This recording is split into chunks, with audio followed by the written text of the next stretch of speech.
Um, Another night for us where we kind of had to make some adjustments at halftime, just in terms of how we were attacking them offensively. And I don't stats probably they don't bear it out. I mean, it was really just for us. It was about getting to the paint offensively and then defensively rebounding. I mean, that was the name of the game, which we didn't do a good job on the glass. But honestly, kind of pushing all that aside, just happy for our four seniors. Honestly, to come out here on senior night and get a win, especially against that team.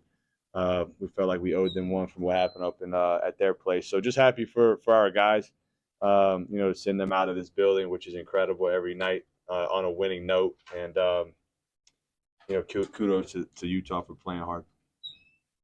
What did Dawson Baker and Mihailo Boskovich mean to the team and the win, especially in that first half? Yeah, I mean, like as you guys know, we feel like we have a lot of depth in our locker room. So, on a given night, we can have different guys step up and lead us, in the scoring. Dawson's a guy who, probably deserves more minutes. And the one thing that makes me at least feel better knowing that he does deserve more minutes is when he comes in, I try to go to him. I try to call his number as much as I can because he's a guy that can deliver. So it just gives us, I think another punch. But I think with our group, it's hard to can't guard it all. You can't prepare for it all. You can't scout it all. And so I think we have multiple guys that benefit from that. Those two included.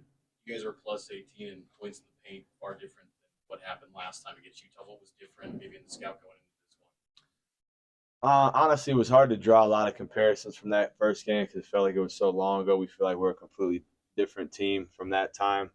But I just think, when our group decides that we're going to do something offensively, we usually can put our mind to doing it. I thought the way Richie came out of the locker room at halftime and, just ducked his head and got two layups in transition. That's what we talked about. He did the exact same thing against West Virginia. So, you know, I've said this before, but we have to adjust to how teams are guarding us. Teams are, I think, nervous about the 3-point shooting, and so hopefully it doesn't take us a half to figure it out like it did in West Virginia this game. But that for me was the difference. What adjustments did you make as obviously started out in Yeah.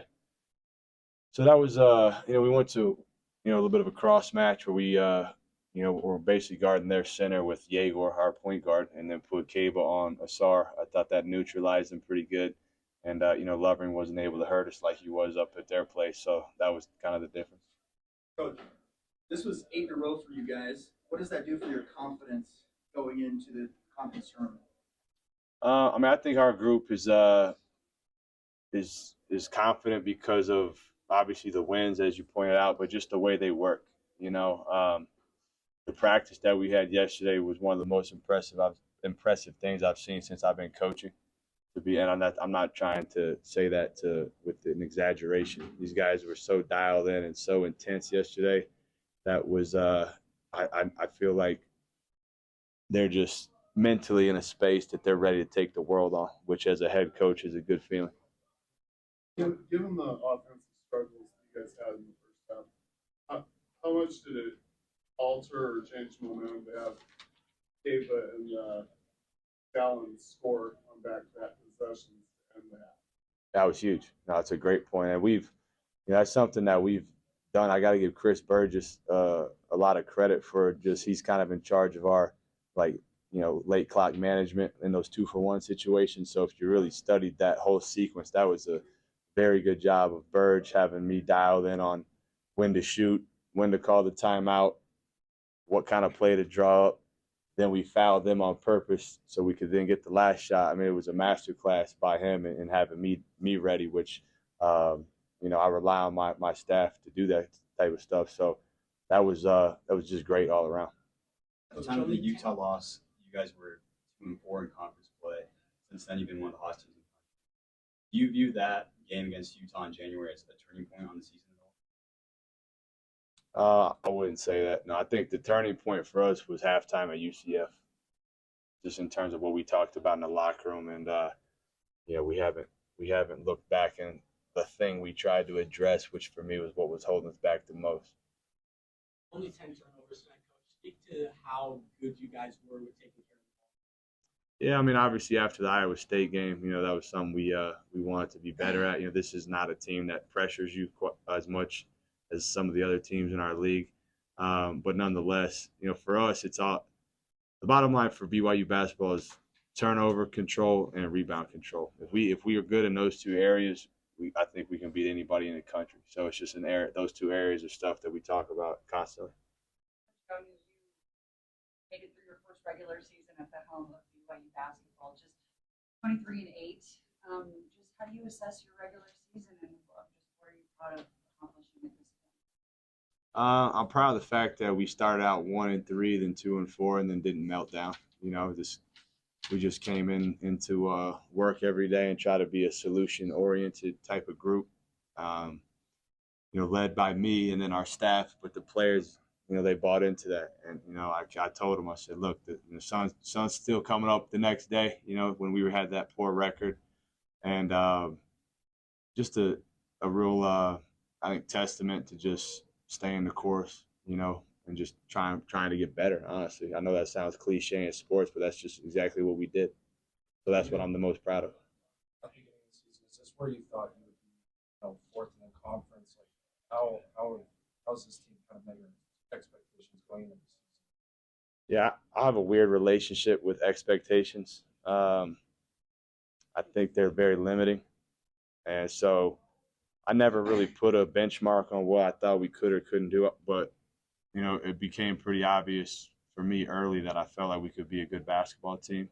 And the more I saw other teams in the league and in the country, I felt like we have what it takes to be one of the best teams in the country. So what that means when it comes out in the wash, I never really put anything on. I really am super just tunnel vision focused on just trying to help our guys get better every day, and that's just been the recipe for us.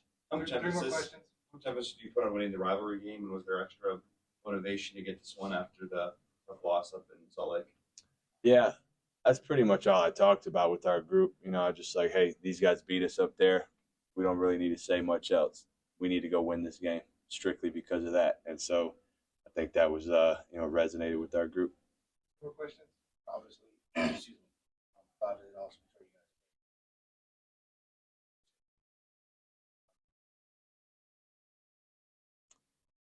guys. It's interesting.